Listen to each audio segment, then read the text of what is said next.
My name is Logan Pierce, and I take strange jobs. Officially, I'm a contractor who works wildlife threats, environmental hazards, and recovery work in areas where standard teams either won't go or have already failed. Unofficially, I get called when something doesn't fit a category, when the damage doesn't match the animal, and when multiple people report different things in the same place, and everything sounds wrong. I'd worked across 12 states before I ever took a contract up here in New York, moving between forest, desert roads, and isolated towns where missing persons cases tend to get buried under bad explanations. Most of those jobs followed a pattern once you spent enough time in the field. You'd get a location, a timeline, and just enough physical evidence to narrow it down to one thing, even if that thing wasn't officially acknowledged. Once you understood the behavior, you could track it, control your exposure, and get out clean if you didn't make mistakes. The first case that brought me into the Hudson Valley looked simple on paper. A man had gone missing near a service road that cut between a river town and a stretch of dense woodland that hadn't been properly maintained in years. His truck was found intact, keys still in the ignition, with no signs of forced entry or mechanical failure. Search teams had already been through the area twice, and both times they came back with nothing that lined up with a normal disappearance. What made it worse were the witness reports. One group claimed they saw something large moving through the trees at dusk, something tall enough to break branches without slowing down, and heavy enough to leave deep impressions in the ground that didn't match any known animal in the region. Another person, staying at a roadside motel about 10 miles south, reported a dog standing outside his room late at night, staring directly at him with what he described as a human expression stretched across its face. He couldn't explain it clearly, only that it didn't behave like an animal, and that it seemed to react the moment he looked at it. Then, there were calls from people living closer to the hills. They didn't describe anything visual at all. What they reported was a sound. A long mechanical siren that carried across the tree line without any clear source. It wasn't tied to weather, traffic, or emergency systems, and it didn't repeat on any schedule that made sense. Every person who mentioned it described the same thing happening immediately afterward. The woods going completely still, like everything living in that area had stopped moving all at once. On their own, each of these reports could be dismissed. Together, they overlapped.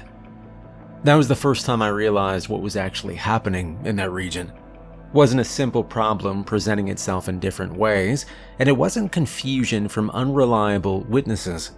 It was multiple things moving through the same area at the same time, crossing paths, stacking on top of each other, and leaving behind evidence that didn't belong to just one source. The river made it worse. Several reports came in from people who'd been near the Hudson late at night, moving along older docks and broken shoreline access points that weren't used anymore.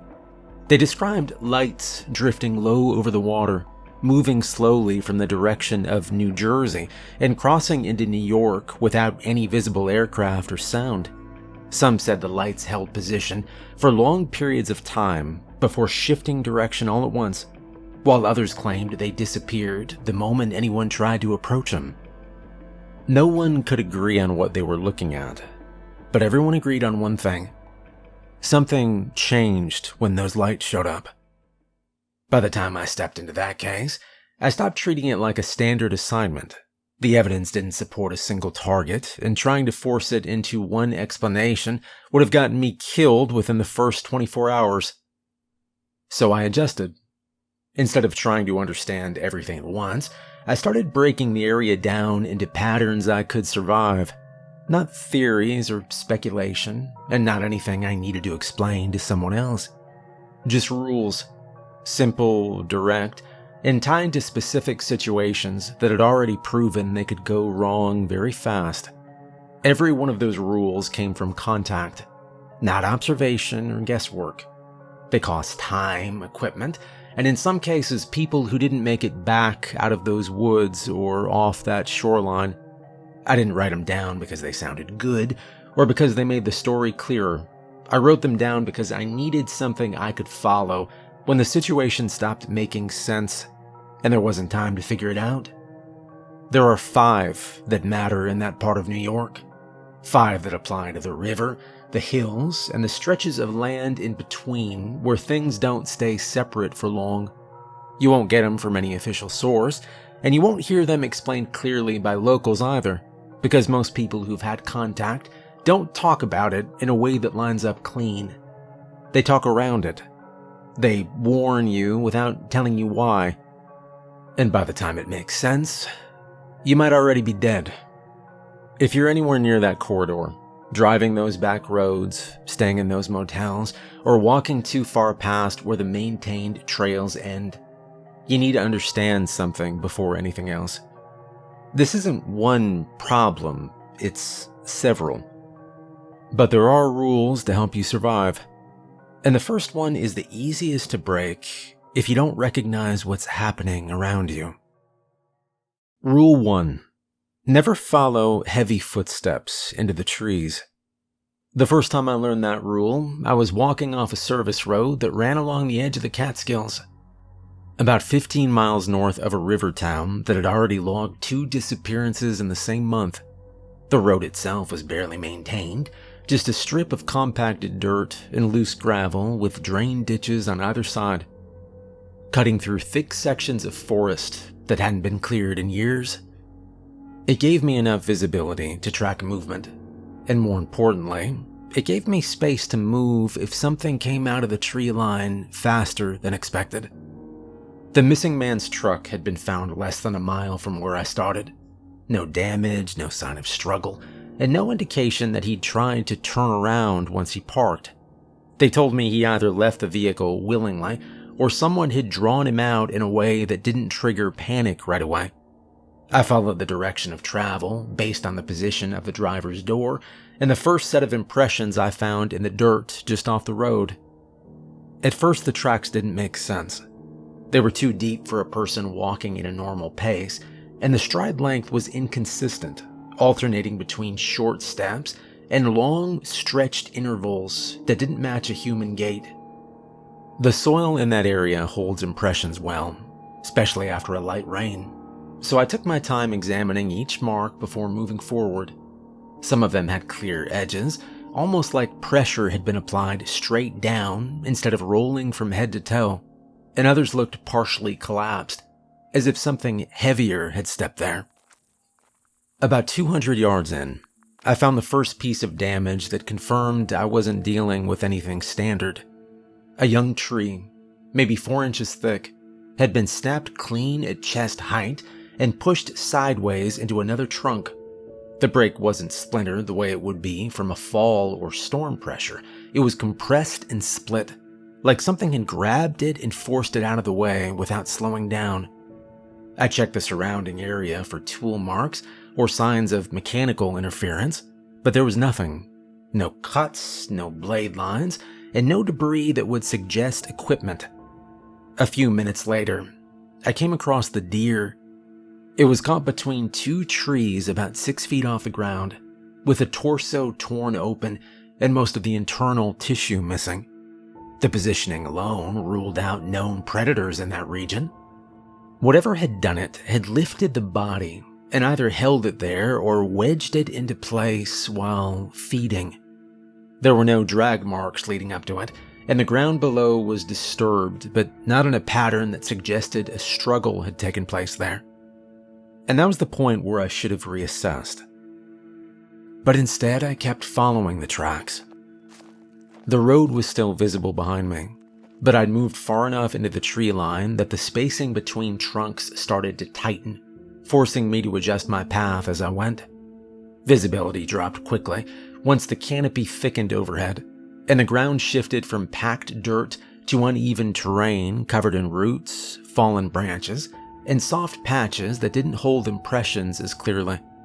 I slowed down to compensate, checking my footing and marking my direction in relation to the road so I could pull back if I needed to. That's when I heard the first set of footsteps. They weren't coming from ahead of me. They were coming from off to my left, deeper in the woods, moving parallel to my position at a pace that matched my own. The sound was heavy enough to register through the ground before I could isolate it in the air, a dull, consistent pressure that didn't match the lighter movement of deer or smaller animals. I stopped to confirm it, and the moment I did, the sound stopped with me. I waited. No movement or shift in position. Nothing. When I started forward again, the footsteps resumed, keeping the same distance and angle, like whatever was out there had adjusted to my path and was tracking me without closing in. I angled slightly left, trying to bring the source into view, and that's when the terrain started working against me. The ground dipped into a shallow depression filled with thicker undergrowth, and the trees closed in tighter, forcing me to slow down and step carefully to avoid losing balance. And then I saw it. Not clearly or enough to identify, but something crossed between two trees about 30 yards out, covering distance faster than it should have been able to at that size. There was no corresponding sound to match the movement, no break in branches or shift in weight that lined up with what I saw. It passed through the gap, and it was gone before I could adjust my position, leaving behind a momentary disturbance in the foliage that settled too quickly. The footsteps changed after that. They didn't stay parallel anymore. They started angling inward. I stopped again, this time with my back to a wider tree trunk, and I listened for a full 10 seconds before moving. When I stepped forward, the sound closed distance faster than before, cutting across my path instead of pacing it. And that's when it clicked.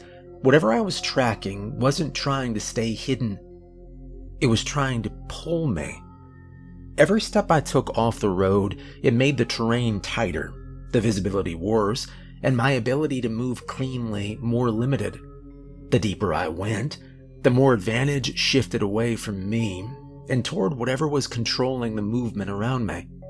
It didn't need to rush me or force a confrontation. It just needed to keep me following until I reached a point where I couldn't reposition fast enough to get out. So I backed up. Slow at first, then faster once I cleared the thicker undergrowth, and I felt the ground level out beneath my feet. The footsteps followed, adjusting again to match my retreat, but they didn't close the distance once I moved back toward open ground. I kept my direction locked on the road, and I didn't look for it again, even when I heard movement behind me that suggested it had shifted position. When I broke through the tree line and hit the service road, that's when the sound stopped completely.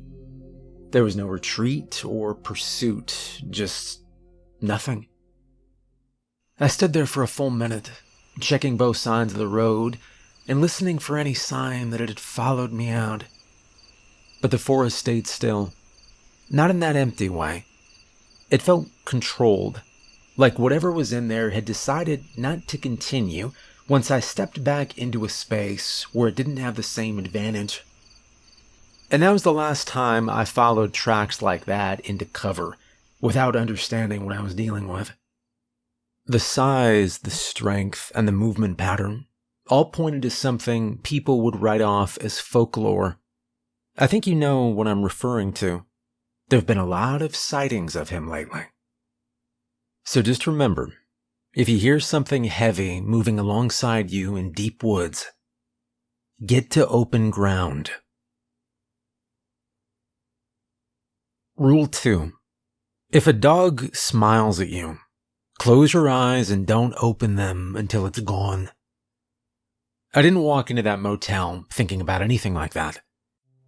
The motel sat off a 2-lane highway, about 10 miles south of the last search area, positioned between a strip of trees and a stretch of cracked asphalt that doubled as both a parking lot and an access road. Wasn't abandoned, but it wasn't maintained either. The sign out front had half its letters burned out, and the office window was covered with a thin film of dust that hadn't been wiped down in a long time. Still, it had power, running water, and a clerk who didn't ask questions, which is usually all I need. I took a room at the end of the row and parked my truck where I could see it from inside. After checking the locks, testing the window, and setting my gear within reach, I sat down to review what I had so far. The case didn't line up cleanly, and that usually means something else is in the area that hasn't been accounted for yet.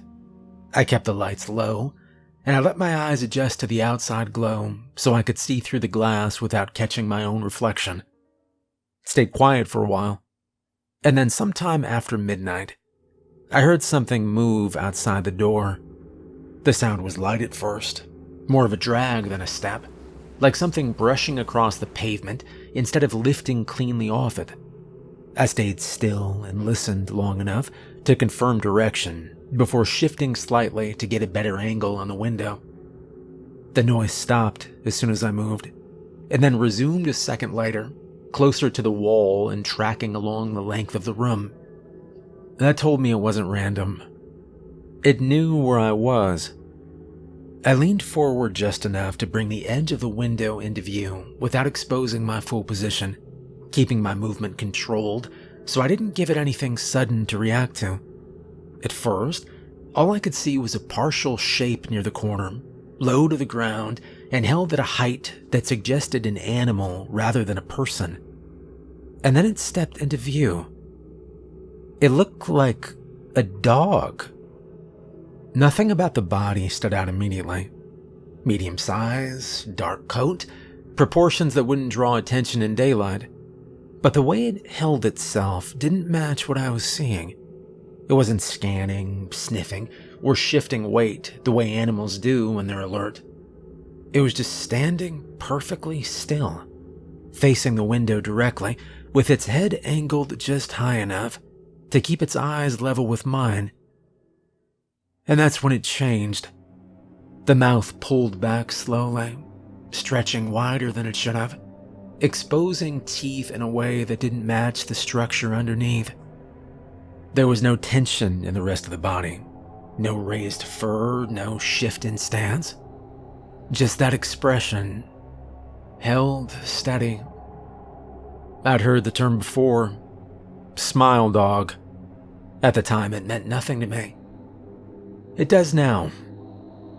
The moment I recognized that something was off, it reacted. Not by moving closer, but by adjusting just enough that the space between us felt different. It was still outside, still separated by the wall and the glass, but the distance didn't feel like protection anymore. It felt like something waiting to be crossed. And that was the point where most people would keep looking, trying to confirm what they're seeing, trying to make sense of it. I didn't. I shut my eyes immediately and I held position, keeping my breathing steady and my hands still so I wouldn't make noise without thinking. The instinct to open them again hit almost right away, stronger than it should have been for something that even hadn't moved yet. That's how it works. It doesn't force you. It just makes you want to check. The sound shifted again. It moved from the window toward the door, then back along the wall, tracing the same path in a slow, controlled pattern. I could hear it stop directly in front of the window at one point, close enough that the movement carried through the structure and into the floor beneath my feet. There was no impact, no attempt to get inside, just presence. And then it started making noise. Not a bark or a growl exactly. It was something lower and uneven, like it was trying to form a sound that didn't belong to it. It cut off abruptly, followed by another pass along the wall that ended near the door. The breathing came after that, steady and controlled, close enough that I could track its position without seeing it. I stayed still. That's the only reason this didn't turn into something else. Because the longer it stays close, the harder it gets not to open your eyes and look. Your brain starts trying to justify it, telling you that a quick glance won't matter, that you just need to confirm it's still there or that it's gone. That's the point where most people break the rule, and that's when whatever's outside stops waiting. But I kept my eyes closed until the movement stopped completely, and then I waited after that. Even then, I counted out more time than I needed before opening them again, making sure I wasn't reacting to a pause that could have been part of the same pattern. When I finally looked, the parking lot was empty, and there was nothing near the window or the door that suggested anything had been there at all. I checked anyway. The pavement outside had marks on it, but they didn't form a clean track, and they didn't match the weight distribution I'd expect from a normal animal. The pattern looked incomplete, like whatever had been there didn't move the way it should have. The next morning, I asked the clerk if anyone else had reported anything during the night. He hesitated before answering, and then he told me someone in the room across from mine had checked out early. When I asked what they said, he shook his head and he told me they couldn't explain it, only that they kept asking if the motel allowed animals on the property. And that was the first time I heard the name again. Not from him. From a guy at a gas station a few miles down the road later that day. When I mentioned what I had seen, he didn't ask questions or try to correct me. He just nodded once and said, "Oh, you mean Smile Dog." Rule 3. If a strange siren goes off, get below the tree line. I didn't recognize the sound the first time I heard it. That's part of the problem. Nothing about it matches exactly. I was working off an old fire access road that climbed along a ridge about 20 miles north of the river, following a set of signs that suggested someone had passed through the area recently and hadn't come back out. The road had been abandoned for years, which meant the surface was uneven and partially reclaimed by the surrounding growth, but it still gave me a clear path up toward higher ground where I could get a better view of the terrain. The climb was gradual at first, with long stretches of open space between sections of trees that had started to close in from both sides. That kind of layout, it makes it easier to track movement and easier to retreat if something happens in a way you don't expect. I kept my pace steady, checking the edges of the road and the slope above it for any sign that someone had left the main path. About halfway up, I found a fresh disturbance. Not tracks, not clearly defined, but enough broken surface and displaced material to tell me something had moved through recently. The pattern didn't match the earlier case from the service road, and it didn't line up with known animal movement in that area either. It looked like someone had come through fast and then changed direction near the top of the ridge instead of continuing along the road. I moved up to the bend where the terrain opened slightly, and that's when I heard it. The sound carried from somewhere beyond the ridge, long and mechanical. I stopped to listen, and that was the first mistake. The second was looking up. The sound makes you do that. It draws your attention upward, pulling your focus away from the ground and the surrounding area, and forcing you to search for a sound that doesn't reveal itself immediately. For a few seconds, nothing else exists, just the noise and the need to locate where it's coming from. And then the woods went still. Not quiet in a natural way. Not the kind of silence you get when wind drops or distant noise fades. Everything stopped at once. No movement in the trees, no shifting branches, no background activity. The entire area held position like something had cut off all external input and left only that sound. And that's when I saw it. It moved along the ridge line far above me, partially obscured by the angle of the slope and the spacing of the trees, but visible enough to register the scale before anything else. It was too tall to be mistaken for a person, with a frame that extended well above the tree line in sections where the ground dipped, giving me a clear view of its outline as it crossed between open gaps. I saw the head, if that's what you call it. Two long structures extended upward from the top of its frame, shaped like sirens mounted on poles, angled slightly outward and rotating in small, controlled movements as the sound shifted with them. There was no visible face, no features I could map to anything human or animal, just those 2 points projecting the noise across the area in a pattern that didn't match any system I understood. And that's when the name came back to me. Siren Head. I'd heard it before in passing, the same way I'd heard Smile Dog, always tied to stories that didn't hold up under scrutiny, and didn't need to once you saw something real. I hadn't given it any weight at the time, but standing there on that road, with the sound cutting through the trees and the shape moving across the ridge, I didn't need further confirmation. I needed to move. The problem is that sound makes moving harder than it should be. After a few seconds, I dropped down.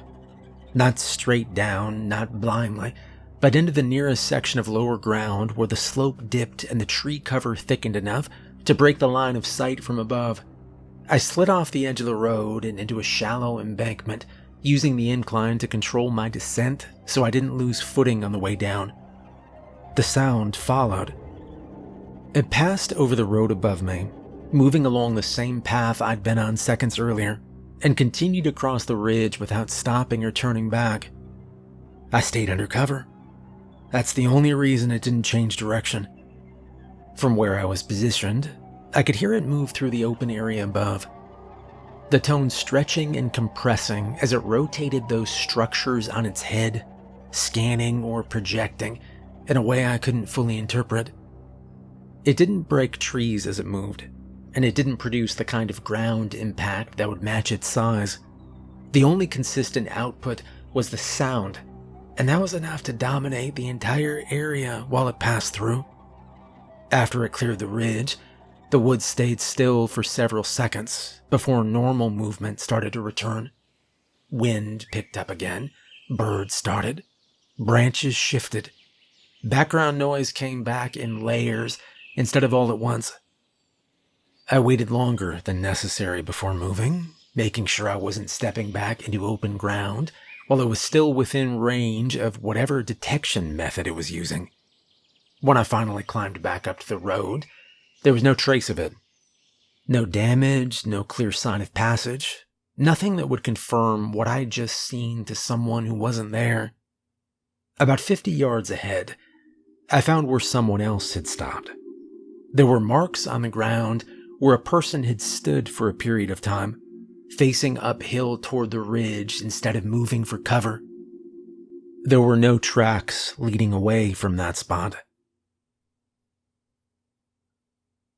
Rule 4. Never stand near the river after midnight. I didn't take the river reports seriously enough at first. Most of what I was dealing with was happening on land, and it's easy to push anything tied to water down the priority list until you have time to deal with it properly. That changed after I started looking into a case involving a family that had gone missing near a stretch of shoreline with old docks and broken access points that hadn't been maintained in years. Their vehicle was found at the top of the path, intact, no signs of panic, and no indication they left in a hurry. Search and rescue had already been through the area, and while they didn't say much, I was able to confirm they saw something in the water during the night search. No one would describe it, and no one wanted to put it on record, which told me enough to take it seriously. I'd also heard a guy mention something a few days earlier. He talked about a summer camp incident somewhere, where a kid had nearly been pulled into the water late at night after getting too close to the edge. He didn't give details, and he wouldn't talk much more, but I didn't need him. The pattern was already there. I went down to the shoreline just before dark, and I set up on higher ground near what was left of an old dock, keeping distance between myself and the water. That part matters a lot. You don't get close. You don't test it. You don't assume you have time to react if something moves. By the time it was fully dark, the water had gone completely still. And then I saw movement under the surface. Not clearly defined, not something you can track cleanly. Just shapes shifting beneath a waterline in a way that didn't match current or debris. They moved slowly at first, staying just deep enough that you couldn't make out anything solid, and then rising slightly before slipping back down again. I didn't move closer. A few seconds later, something broke the surface. Not fully, just its head. It was pale, old, and gone almost as quickly as it appeared. Then another. Further down the line, same movement, same timing, like they were testing distance without committing to anything yet. And that's when I stepped back. Slow and controlled, no sudden movement. The shapes followed along the edge, staying just beneath the surface, matching my position without coming fully out. I kept moving up the path the same way, increasing distance without giving them a reason to rush. It didn't stop until I reached open ground where the water was no longer within reach. They didn't follow. They stayed in it. That's the part that matters. They don't need to chase you. They don't need to leave the water completely. If you're close enough to the edge, they're already within range to grab you. That's what happened to the family. That's what almost happened at the camp, I think. And that's why the rule is simple. You stay away from the water after midnight. Not close, not near, not even for a second. Because if you're standing there long enough to see them, you're already closer than you should be. Rule 5. If you see 9 lights in the sky come together, get as far away as possible. This rule didn't come from watching something at a distance and putting it together afterward. It came from a stretch of incidents over the past year that didn't line up until I stopped treating them as separate cases and started tracking what was happening above them at the same time. Early spring, a hiker went missing along a ridge trail that had already been searched twice, and both times the teams came back with nothing that explained where he went. The ground showed broken branches and partial tracks that didn't match a single pattern, and the timeline didn't hold together cleanly. A couple of people in the area mentioned seeing lights over the hills the night before, but nobody wrote that down because it didn't connect to anything they could prove. A few weeks later, a driver left his vehicle running on a back road near the river and disappeared without a trace. The area around the car showed overlapping movement, not one clear set of tracks, but several, crossing and cutting through each other in ways that didn't make sense. Someone nearby reported hearing a strange siren earlier that night, but again, it didn't make it into anything official. By midsummer, the pattern got harder to ignore. People camping near the woods reported multiple things moving at once. Something large in the trees, something low near the ground, and something in the distance that didn't line up with either. That same night, several people along the river reported lights drifting in from the New Jersey side, holding position over the water before moving inland. Individually, those reports don't hold up. Together, they do, because the timing overlaps too cleanly. Once I started tracking the lights alongside the ground incidents, I realized they weren't background noise.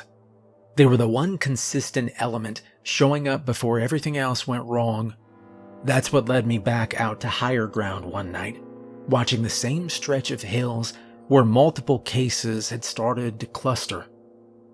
The sky was clear, and visibility was good enough to track movement without interference. I picked them up within a few minutes. 9 separate points of light, spaced out across the sky above the ridgeline, holding position without drifting or blinking like standard aircraft. There was no sound, no pattern I could map to anything conventional, just 9 fixed points sitting where they shouldn't be. And then they started moving. Not slowly, not randomly, but with clean, controlled motion that brought them toward each other at the same time. No hesitation, no adjustment, just a direct convergence toward a central point until all 9 formed a tight cluster above the hills. That's when I saw the people. They were down below, near a turnout that overlooked the slope leading down the river. 4 of them, standing near their vehicles, all facing the same direction, all looking up at the lights without moving. From the distance I was at, I could tell something was wrong immediately, not because of what they were seeing, but because of what they weren't doing. Nobody was talking. No one was moving. They were just standing there, fixed on the sky. I moved, fast but controlled, keeping my footing clean as I came down off the higher ground and I cut across the slope toward them. The lights held position overhead, and as I closed distance, I could feel the same pressure I'd run into before, the kind that narrows your focus and keeps your attention locked on one thing, even when you know you should be doing something else. That's what it does. It holds you there. By the time I reached the turnout, they hadn't moved. Up close, it was worse. Their eyes were fixed upward. They weren't blinking, with a kind of stillness you don't see unless something has overridden the normal response to movement, sound, or external input. One of them had taken a step forward without realizing it, edging closer to the drop-off that led down toward the tree line. I didn't waste time trying to explain anything. I grabbed the closest one by the shoulder and I turned him away from the sky, hard enough to break his line of sight. He resisted for a second, not aggressively, just enough to show that whatever had his attention, it wasn't letting go easy. I forced him to look down, and then I pushed him back toward the vehicle behind him. "Don't look at it. Get in the car," I said. The others didn't react immediately. That's one of the problems. You don't snap out of it on your own. I moved to the next one and I did the same thing. Grab, turn, break the line of sight, force attention back to something grounded and close. As soon as he looked away, the tension in his posture shifted, and he started moving again, not fully aware of what had just happened, but responsive enough to follow direction. "Keys," I began. "Now. Start the engine." One of them fumbled for his pocket, still half looking upward, and I had to physically block his view to keep him from looking back onto the lights. Once the engine turned over, the sound seemed to help. Something real, something immediate, something that cut through whatever was holding them in place.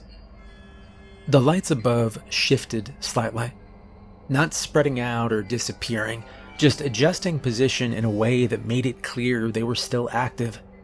At the same time, I heard movement in the trees below the turnout, heavy, fast, and not coming from a single direction. That's what happens when those lights cluster. I got the last 2 into the vehicle and I shut the door. "Drive," I said. "Don't stop. Do not look back." And they didn't argue. They didn't ask questions. They just moved. I stayed long enough to make sure they cleared the road. Then I pulled back myself, keeping distance between me and the turnout. By the time I reached higher ground again, the lights had started to separate. One by one, they broke formation and moved back out, returning to the positions they had held before the cluster. And within a minute, they were gone. Now, most people don't believe in any of this, and I don't blame them. The world works better when everything has a clear explanation, when the things you hear at night come from something you can point to, and when the stories you hear don't line up too cleanly to be real. It's easier to live that way, and most people never have a reason to question it.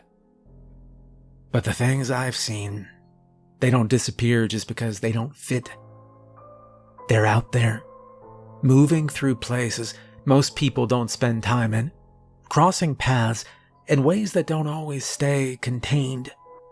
They don't follow the same rules as anything you're used to, and they don't need to be understood to be very dangerous.